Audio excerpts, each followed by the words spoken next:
साथियों, आपको पुस्तक कामना और वासना की मर्यादा पृष्ठ 25 से पढ़कर सुना रहे हैं। इच्छाएं पाप नहीं हैं, पाप है उनकी निकृष्टता। आइए सुनते हैं। संसार का स्वरूप इच्छाओं का ही मूर्त रूप है। संसार का प्रकृत स्वरूप ही ईश्वर और उसका परिष्कृत, परिवर्तित एवं परिमार्जित रूप मनुष्य की इच्छाओं का फल है। यह सारा जगत भी एकमात्र ईश्वर की इच्छा का स्फुरण है।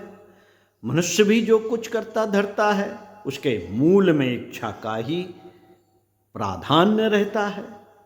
ईश्वर ने अपनी इच्छा शक्ति से मनुष्य सहित संपूर्ण चराचर जगत की सृष्टि कर दी और मनुष्य को विविध शक्तियों से संपन्न कर उसके कर्तव्य का खेल देखने के लिए अवस्थित हो गया। कर्तव्यों का खेल देखने के लिए अवस्थित हो गया। मनुष्य को क्रियाशील बनाने के लिए इच्छाओं के साथ सुख दुख का द्वंद्व देकर संचालित कर दिया। मनुष्य ने जब होश संभाला होगा, अपनी वास्तविक चेतना में आया होगा, तो उसने अपने चारों ओर प्रकृति के प्रचुर साधन बिखरे देखे होंगे और उनको अपनी सुख सुविधाओं के लिए प्रयोग में लाने की इच्छा करने लगा होगा। यहीं से उसकी इच्छा का विकास और आवश्यकता का अनुभव प्रारंभ हो गया होगा। आज संसार का जो परिष्कृत रूप दिखाई देता है, बड़े बड़े निर्माण और सृजन दृष्टिगोचर हो रहे हैं, वे मनुष्य की प्रारंभिक इच्छा का क्रमानुगत परिणाम है। क्रमानुगत मनुष्य में इच्छा का उदय होना कोई अस्वाभाविक प्रक्रिया नहीं है। मनुष्य स्वयं ही उस विराट एवं पुराण पुरुष की इच्छा का परिणाम है। तब उसका इच्छुक होना सहज स्वाभाविक है। जहां इच्छा नहीं, वहां सृजन नहीं। जहां इच्छा नहीं, वहां सृजन नहीं। साथियों,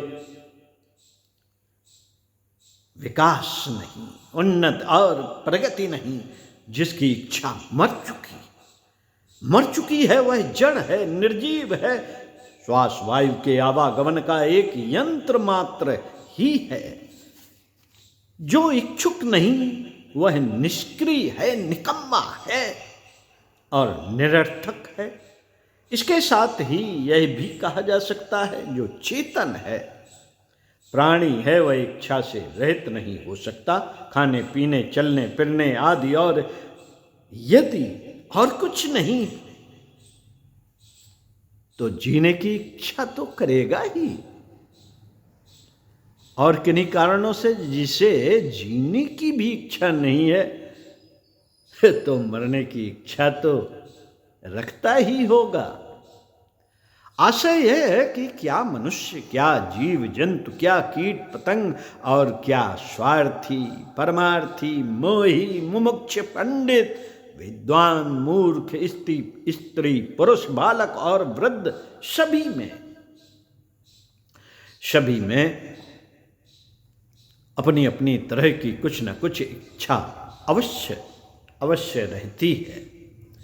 इच्छा जीवन का एक ज्वलंत सच है, इससे इनकार नहीं किया जा सकता। यदि जीवों में अपनी मौलिक इच्छाएं न भी जन्म लें, तो भी भोजन, जल, निद्रा तथा मैथुन आदि की नैसर्गिक इच्छाएं तो उसमें वर्तमान ही है।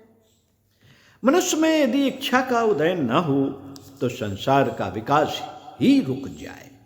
इच्छा ने ही मनुष्य की विवेक, बुद्धि और सृजन शक्ति को उत्तेजित किया है, जिसके बल पर उसने ऊंचे ऊंचे महल, लंबे लंबे राजमार्ग, बड़े बड़े उद्योगों की स्थापना की, विविध कला कौशलों के साथ अच्छी से अच्छी सभ्यता संस्कृतियों का विकास किया। इच्छा करना कोई पाप नहीं, पाप है इच्छा का निकृष्ट होना, इच्छा करके उसकी पूर्ति का प्रयत्न न करना अथवा पूर्ति के लिए अनुचित उपायों और साधनों को प्रयोग में लाना। इच्छा की निकृष्टता उसके सीमित अथवा साधारण होने में नहीं, इच्छा की निकृष्टता उसके सीमित अथवा साधारण होने में नहीं है, निकृष्टता उसके उद्देश्य की तुच्छता में है। जैसे यदि कोई यह इच्छा करता है कि यदि यह किसी प्रकार से मिडिल पास हो जाए तो पंचायत मंत्री बनकर अनपढ़ ग्रामीणों से खूब लाभ उठाता। मिडिल पास करने और पंचायत मंत्री बनने की इच्छा करने में कोई बड़ी इच्छा न होते हुए भी निकृष्ट नहीं मानी जा सकती, किंतु इसको निकृष्ट बना देता है इसके साथ निरक्षर ग्रामीणों से लाभ उठाने का जुड़ा हुआ उद्देश्य। यदि यह इच्छा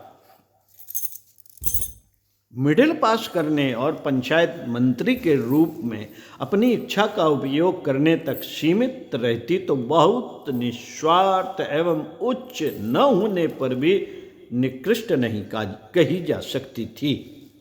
यह केवल निकृष्ट हुई है अपने उद्देश्य की तुच्छता के कारण, और यदि इसी साधारण इच्छा के साथ पंचायत मंत्री बनकर निरक्षर ग्रामीणों को साक्षर बनाने और गांवों का यथासंभव विकास करने में योग देने का उद्देश्य जुड़ जाता तो यही साधारण इच्छा उच्च कोटि की परिधि में पहुंच जाती। यद्यपि उद्देश्य के उच्च होने पर भी उक्त इच्छा में व्यक्ति का जीविका संबंधी स्वार्थ निहित था और उद्देश्य में भी कोई अतिरिक्त विशेषता नहीं। एकमात्र मंत्री के कर्तव्य का सच्चा पालन भर ही है, तथापि उस इच्छा को निकृष्ट अथवा सामान्यतम नहीं कहा जा सकता। क्यों? क्योंकि जीविका संबंधी उत्तरदायित्व की पूर्ण कर्तव्यनिष्ठा तथा ईमानदारी के साथ निर्वाह करने की मनोवृत्ति भी ऊंची ही मानी जाएगी। साथियों, निकृष्टता के बारे में आगे बताएंगे। तब तक के लिए ओम शांति।